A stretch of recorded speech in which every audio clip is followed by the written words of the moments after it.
Hello, everyone. It's Mega Champ again. And welcome back to Mega's End of the Year Awards for 2022, my personal End of the Year Awards. Today, we will be giving out the special awards for my personal Game of the Year 2022. A couple of particular games that I played this year that I felt deserved some kind of special award in one way or another for certain reasons. And before I get into this, obviously, I thought it was pretty clear and obvious in the last one, but, just in case it wasn't, for my personal end of the year awards, I go by, what I watch in the year for anime of the year and what I play in the year for game of the year. So I don't care when the anime or the game came out and what year it came out. As long as I played or watched the anime or the game this year in 2022, it's viable for special awards and, overall lists, basically. So I don't care when they came out. As long as I watched or played it this year, that's really all that matters. I thought that was pretty obvious in the last one, but just trying to make that obvious now. So, I did play a lot of games this year. Around, 12 or so, somewhere around there. I don't really know.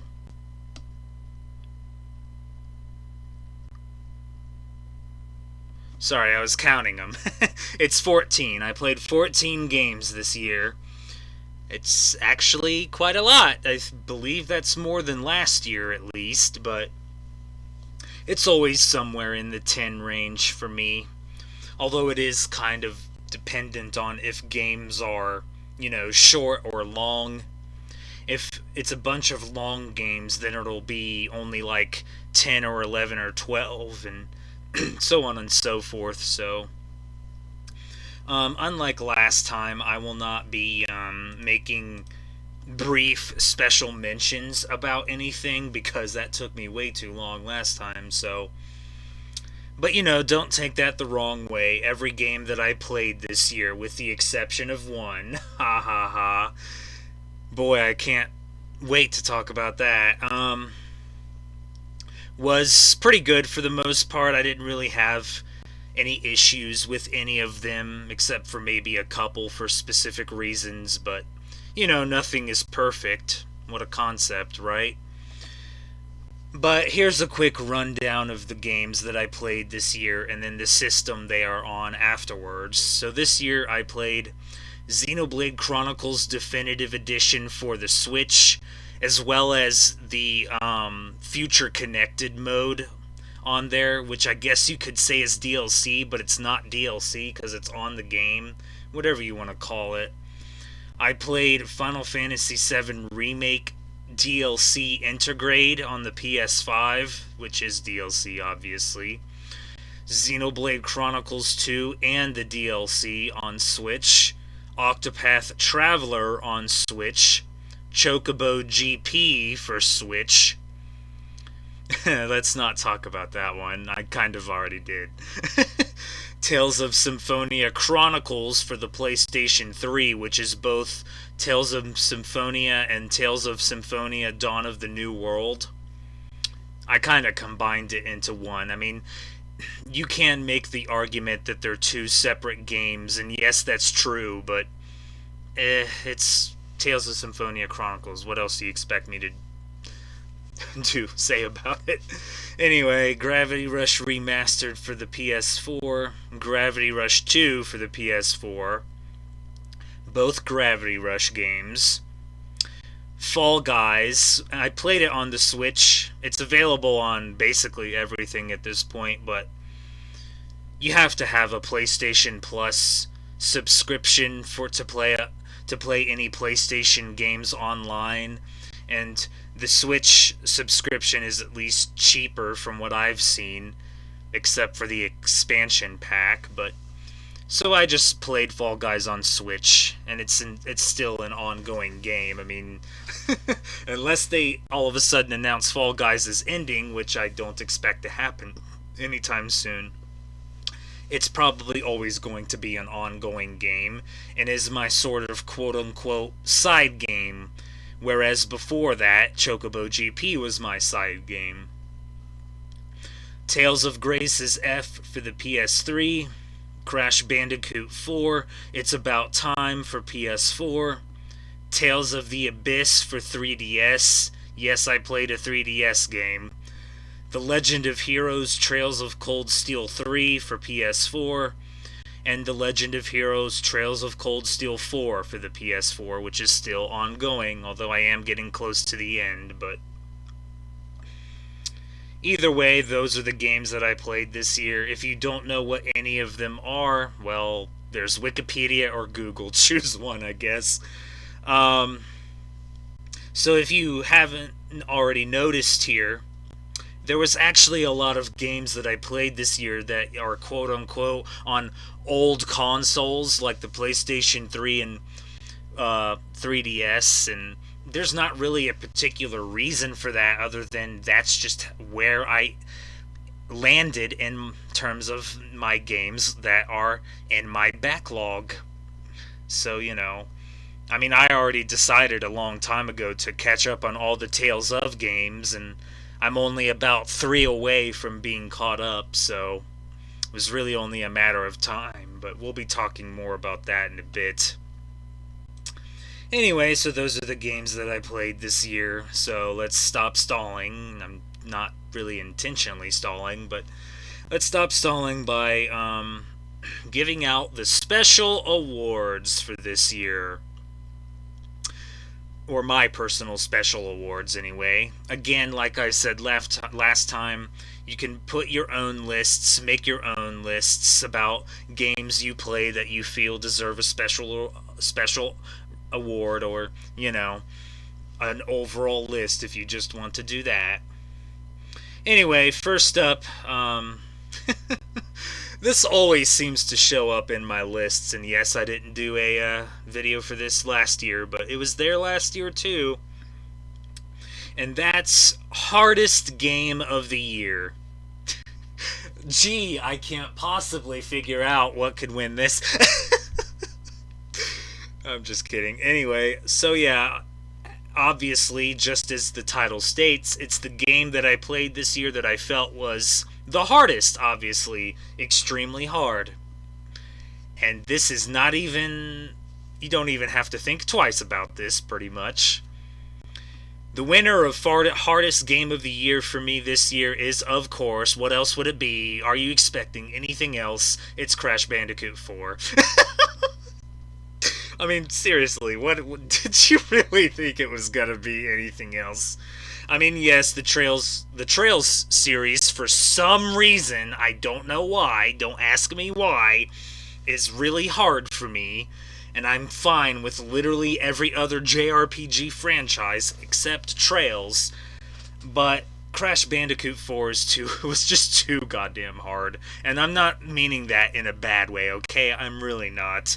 The whole point of Crash Bandicoot, the series, the main series anyway, if you don't count the side games, or the spin-off games, like the racing one and the recently announced one from the Game Awards that I have no interest in, so I don't know the title of it right now, sorry. But the point of the Crash Bandicoot series is that, well, without dropping the F-bomb, it's freaking hard! Yes, it's extremely hard.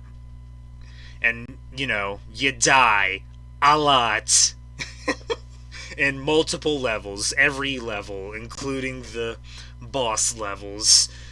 There's not much else for me to say about it. It was a fun game, don't get me wrong, it was. The story was kinda but the story in Crash Bandicoot is always kind of eh. So, it is what it is, and again, I don't mean that in a bad way. It just is what it is. The whole point in the Crash Bandicoot series, excuse me, sorry, is that it's hard. And you're supposed to rage quit and all that. I mean, I didn't rage quit, but still. The only thing with Crash Bandicoot 4 is getting everything in the game is way too goddamn hard for someone like me, most definitely.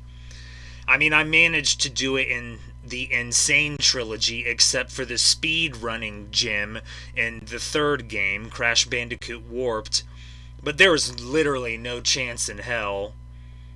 Why did I just say that?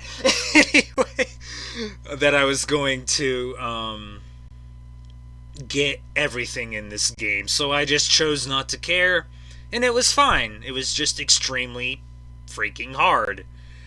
But, you put up with it, I guess. You persevere, you be persistent, and you keep trying until you accomplish your goal. And that's what I did, so... Yes, Crash Bandicoot 4. Hardest game of the year. Wouldn't have happened if I hadn't have dropped Hollow Knight, but I did, so it wins hardest game of the year. I know Hollow Knight is literally impossible for me to beat, so that's why this one ends up getting the special award for hardest game of the year instead. Oh goody. I'm gonna try my best not to rant, if you want to use that word, I suppose, about this next one, because guess what? That's right, it's time for Disappointment of the Year.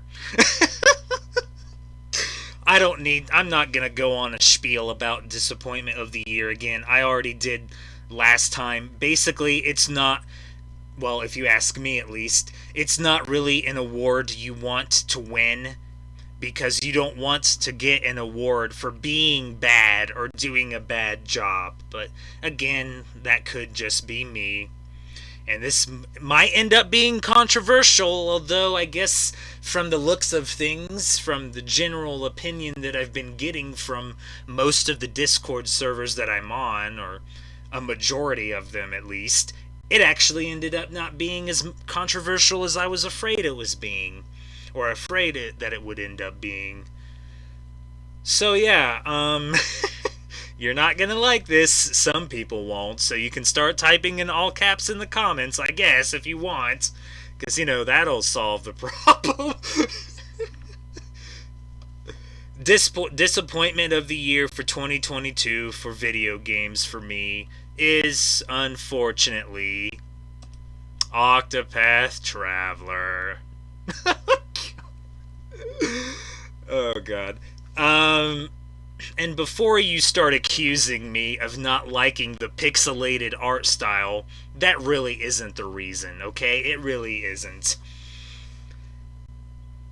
Because when I played the demo for Live Alive, God, I need to play that game,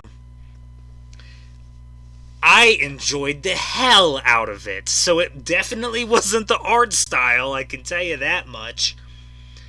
The reason why I feel like this game didn't quote-unquote click with me, and that I felt that it was so much of a disappointment after hearing so goddamn much about it, just like with a certain anime in my previous list for special awards, is because, I'm sorry, but this game is not interesting in any way whatsoever. I'm sorry, it's not. The story is not good. It really isn't. Yes, the scholar story is kind of like Ace Attorney in a way, but that didn't really save anything, and nothing else about it was really all that interesting. I'm sorry, it wasn't. And the characters in this game, it's not that they're bad, it's just that they didn't interact with each other enough. And luckily, we'll see if how well this ends up going, but luckily in the sequel that I am going to play, alright, I already said as much in a previous video because I feel obligated to play it, At least they fixed that problem in the sequel, it seems like, where they're going to have the characters interact a hell of a lot more than they did here. The only thing they did in this game was after. I don't specifically remember when it was. Yeah, that tells you how much I remember it. I don't remember specifically when it was, but it was either after chapter 1 or chapter 2 when they started allowing you to have like party banter, quote unquote, where you could have the party, everyone in the party interact with each other, kind of similar to the Tales of skits. But it wasn't like those skits, I can tell you that, because they weren't voiced and weren't anime-like, and none of that would really helped it either. I'm sorry it didn't. This game was just an overall disappointment. Again, I'm apologizing a lot again, like last time, but I feel like I have to. I'm sorry, it just was not interesting. It was extremely boring, nothing in it excited me, and the plot was just not good. Now, I will admit that I didn't do the absolute true final boss for this game. All I did was do the final bosses in Chapter 5, and then I stopped. If you want to count that as me dropping the game, that's fine. To me, it's not, because the credits played after I did one of the Chapter 5s, and when the credits plays, to me, that means I'm done. I just decided to do the rest of the Chapter 5s afterwards, and then stopped. So when the credits play, unless there's a very specific reason to keep playing because there's important things that happen afterwards, and you could make that argument with this game, but the game just did not interest me enough in order for me to do it. I'm sorry it didn't. And besides, in order to do the quote-unquote true final boss in Octopath Traveler, the first game, you have to do side quests.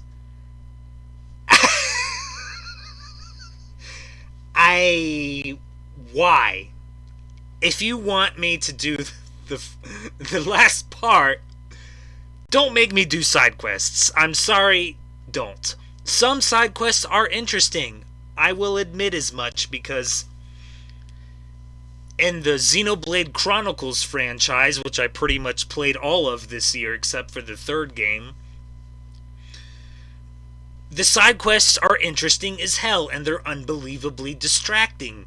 You could even make that argument for Final Fantasy 15, although people will argue there were too many side quests, but still.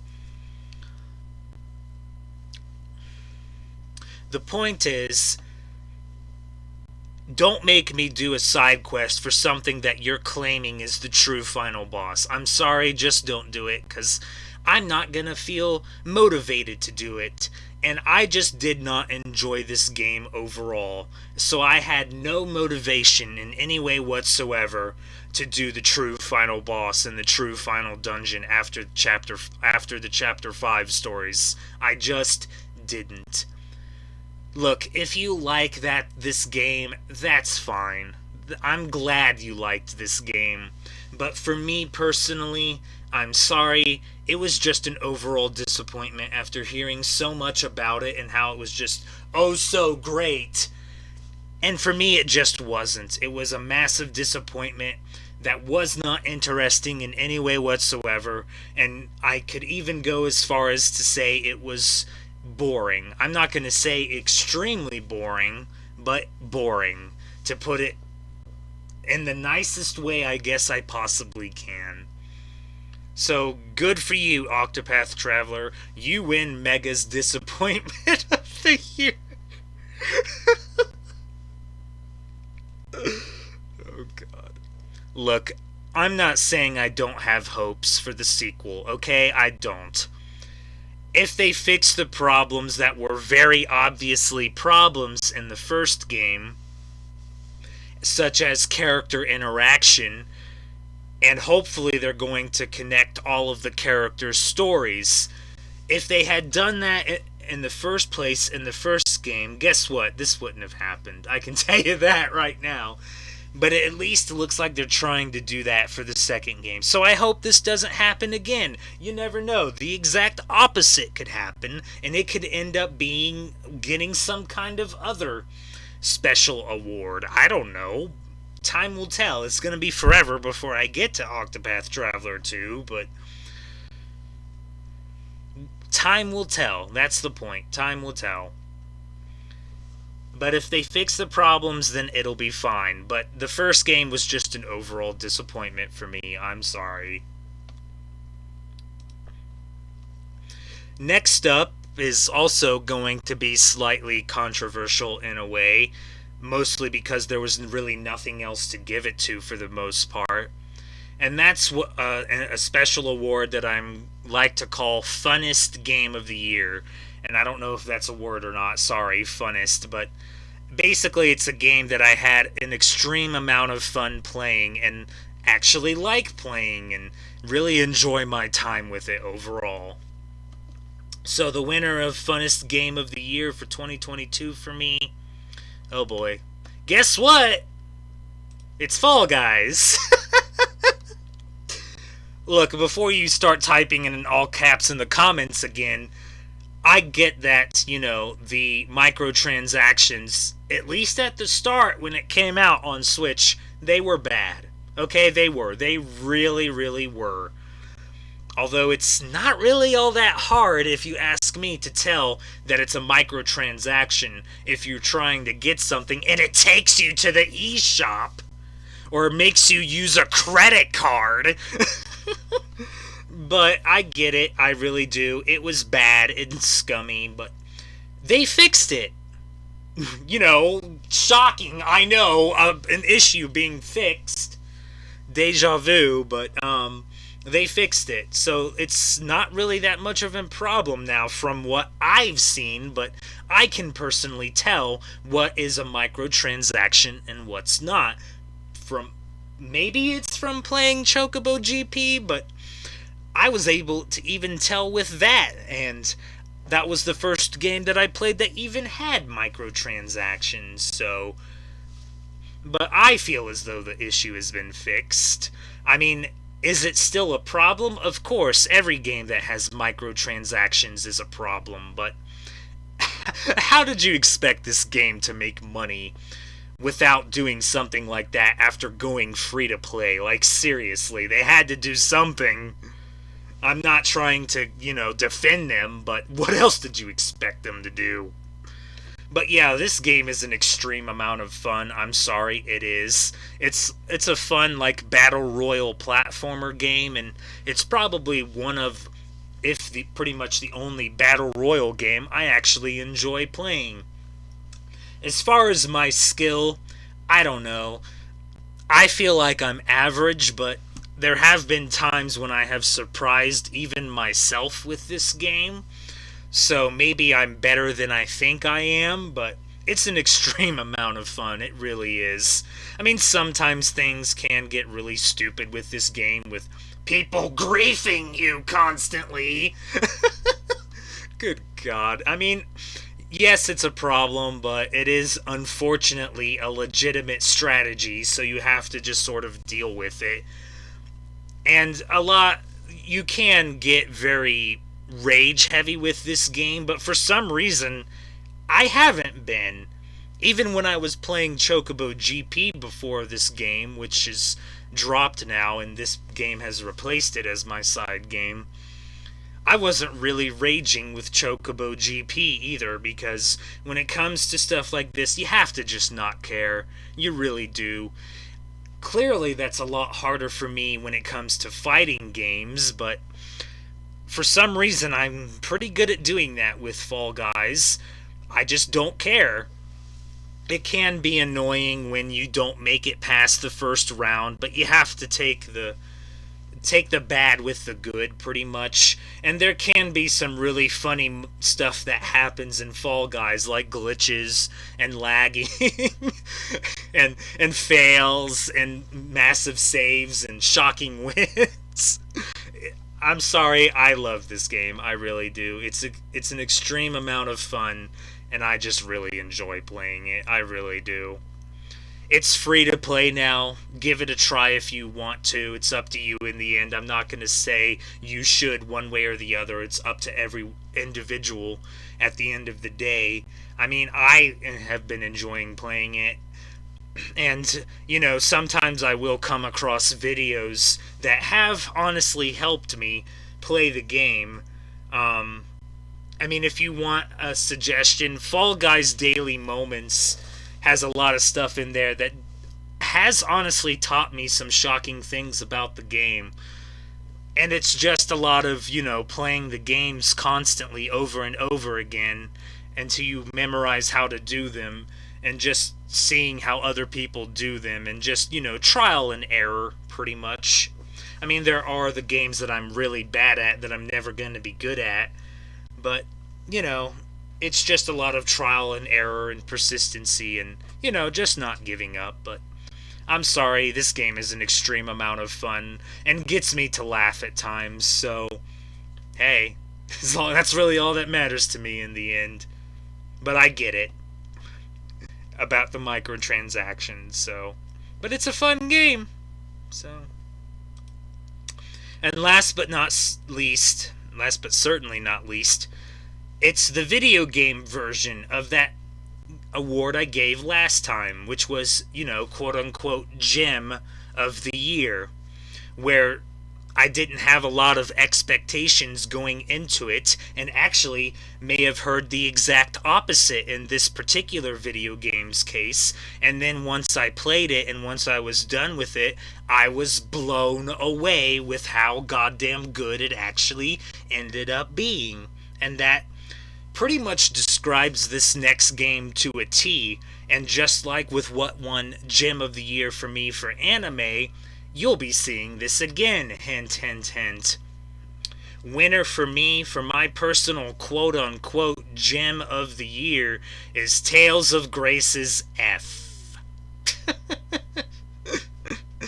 Hell yes. Hell yes.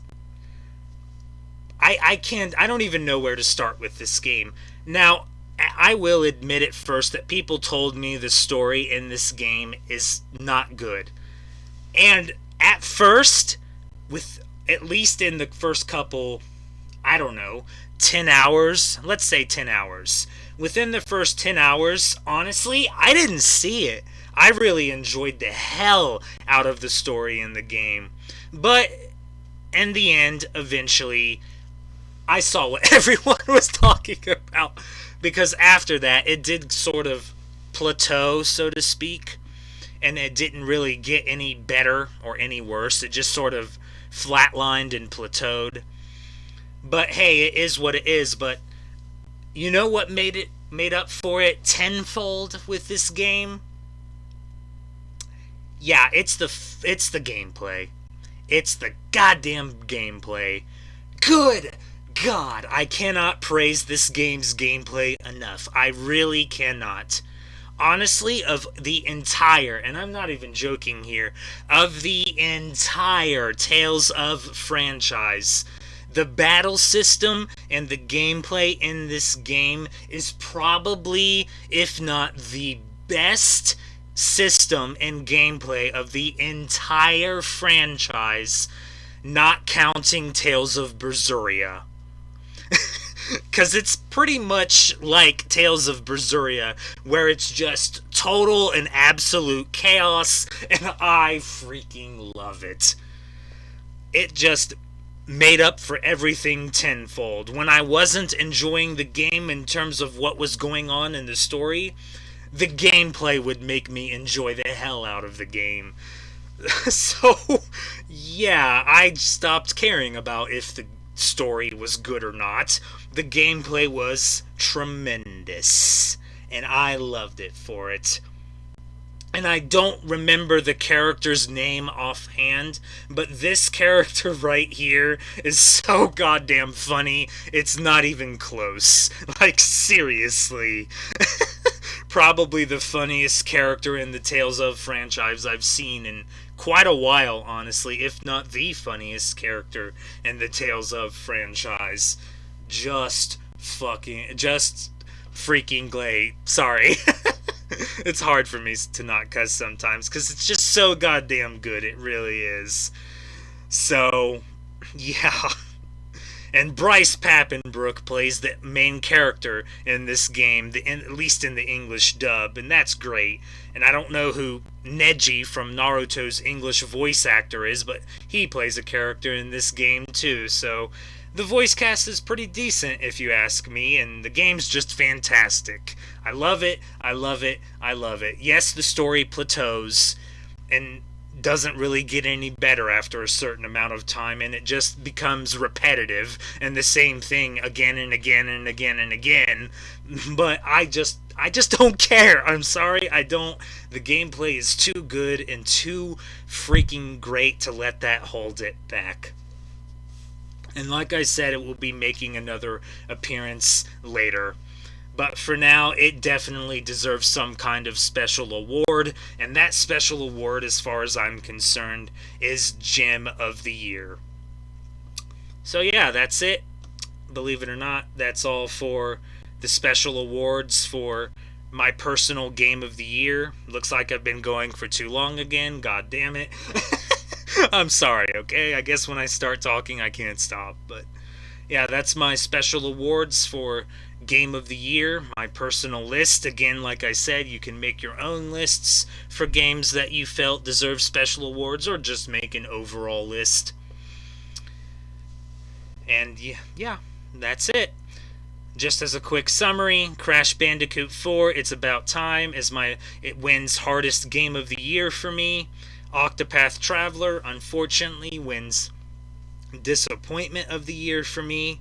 Fall Guys wins funnest Game of the Year for me. And Tales of Grace's F wins Gem of the Year for me. So that's it for special awards, believe it or not. The next time I do one of these, it's the finals, so to speak, or the overall list. It'll be, what I like to do is a list of 3 and a overall special mention that you could argue is de facto number 4. So it's a list of 4, pretty much. I know people do 10 or 5, but I feel like, 10-ish isn't really enough. I mean, I guess it sort of is, but I'm too used to doing only a list of 4, so that's what I'll be doing. And that's what I'm going to stick to. So, yeah. Just like before, the first one will be anime. So, next time will be my overall anime of the year. Mega's personal anime of the year. What will win, I wonder? Well, I guess we'll see. I'm not spoiling it. But for now, this is Mega Champ saying next time I'll be providing you with more unlimited guidance.